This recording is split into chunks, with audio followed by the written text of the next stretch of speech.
Friends, இன்றைக்கு நான் உங்களுக்கு குதிரைவாலி அரிசியில் எவ்வாறு தோசை செய்கிறதுன்னு தான் காட்ட போகிறேன்.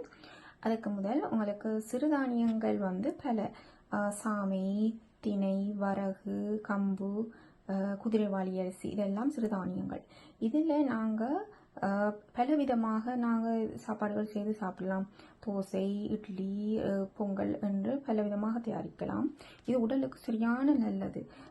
இதில் நாங்கள் இது நிறைய டயபெட்டிக் இருக்கிற ஆக்களுக்கு சுகரை கண்ட்ரோலில் வச்சுருக்கோம். அதை விட வெயிட் லாஸ் செய்ய விருப்பமான ஆக்கள் ரைஸுக்கு பதிலாக நீங்கள் இதை சாப்பிடலாம். இது சரியான ஹெல்த்தி. அதோட உங்களுக்கு நல்ல ஒரு சக்தி, எனர்ஜியை தரும்.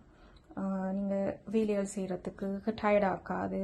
அப்படி இதில் பலவிதமான நன்மைகள் இருக்குது. ஸோ நாங்கள் இப்போ எப்படி அதில் தோசை செய்கிறதுன்றதை பார்ப்போம். குதிரைவாலி அரிசியில் எவ்வாறு தோசை செய்ய போகிறோம் என்று பார்க்க போகிறோம். முதலில் நீங்கள் ஒரு கப் குதிரைவாலி அரிசிக்கு 1/4 கப்பில் உளுந்து எடுக்க வேண்டும். அதுக்கப்புறம் நீங்கள் அது ஊற போடும்போது உளுந்து ஒரு 5 to 6 மணித்தியாலத்துக்கும் குதிரைவாலி அரிசியை ஒரு 1/2 மணித்தியாலங்களுக்கும் ஊற விட. பிறகு நீங்கள் அதை அரைத்து நல்லாக மிக்சியில் போட்டு மாவாக்கி நல்லா எடுத்துட்டு இப்படி ஒரு பேனில் வச்சு அதை சுட்டு தோசையை எடுக்கலாம்.